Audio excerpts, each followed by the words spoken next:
गसाइगावनि कुसुगावआव UPPL दोलोनि गेदेरथार जयनिं हाबाफारि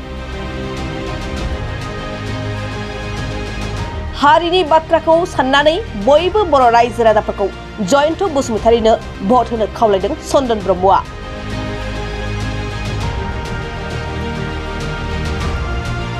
प्रमद बर' दैदेननाय UPPL दोलोखौ मोजां मोननानै दिनै कुसुगाव बियाबनि सिङाव थानाय गुबुन गुबुन गामिनि बिपिएफ, जिएसपि आरो इउडिएफ कंग्रेस दोलोखौ मदद होग्रा गोबां रायजो राजाफ्रा इउपिपिएल दोलोआव जयनिं जाफैयो।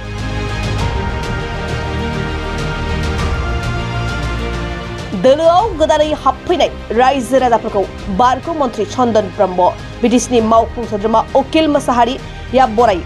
बे हाबाफारियाव बाहागो लानानै चन्दन ब्रह्म बिथाङा राजखान्थियारि जेबो बाथ्रा लायालासे हारिनि बाथ्राखौ साननानै बयबो बर' रायजो राजाफोरखौ एनडिएनि बिजाथि जयन्त बसुमतारीनो भट होनो खावलायदों।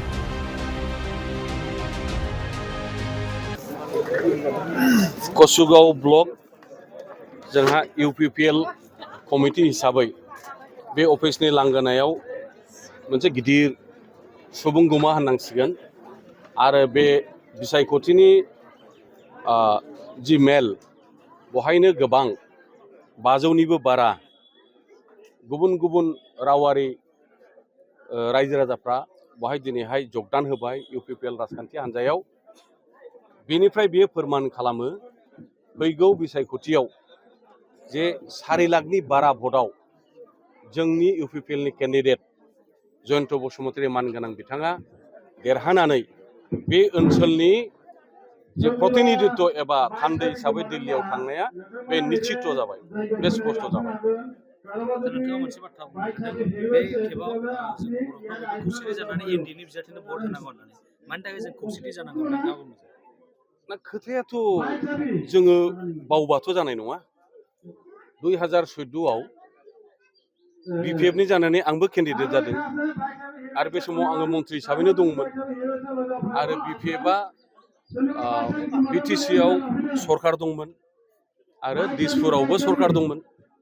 2019आव आब' प्रमिला रानी ब्रह्मखौ बिथाङाबो मन्त्रि हिसाबैनो एमपि दारायदों आरो बे समावबो क'क्राझार आरो दिसपुराव बिपिएफनि सरकारा दंमोन। ओरै बेराफारसेथिं मानाव गेदेर इउजि ब्रह्म दिनैनि जोंनि मन्त्रि बिथाङा पिसिडिआर हिसाबै दारायदों आरो 2019आवबो इउपिपिएल हिसाबै दारायदों। जोंथ' बयबो जेनजोबदों, बे बास्तब सैथो। दा गतिके दिनैनि परिस्थितिया मोनसे सोलायनाय फैदों आरो बे सोलायनाया बोरै बोरै फैदों रायजो राजाफ्रा जों फ्राय बयबो मिथिबाय। आं बेखौ गोलाव बुंला। दा समया परिस्थितिया दाबि खालामदों आरो जोंखौ फोरोंदों, मोनसे डाइरेक्सन होदों, मोनसे थिनदों जे ओरै नोंसोर ज' जाजोबनानै एनडिए हिसाबै जिबायदि बहाय मोनसे सिद्धान्त फैबाय, बे एनडिए हिसाबै फैनाय थांखि एबा सिद्धान्तखौ जोङो गनायनानै लानाया मोजां आरो जायजों स्पष्ट जाबाय एनडिए हिसाबै इउपिपिएल हिसाबै ट्रेक्टरनि सावगारियाव जोङो देरहानो हायो। जोंनि जयन्त बसुमतारी मानगोनां बिथाङा देरहानो हायो।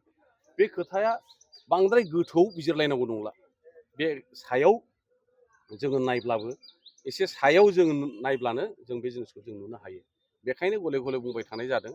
बे समखौ जोङो मोनसे सनानि सुजुग हिसाबै जों लानाया मोजां, बेखौ जों मिस खालामनो नाङा आरो बे हिसाबै राजनिति दोल हिसाबै जों गावजों गाव एना एनि जायालाबानो जातीय मोनसे सिन्थाधाराजों जोंनि भबिष्यतनि खोथाखौ जोङो गुरुत्त होनानै प्रायरिटि होनानै जोङो ट्रेक्टरनि सावगारियाव भट होनाया एबारनि थाखाय जोबोद गोनां।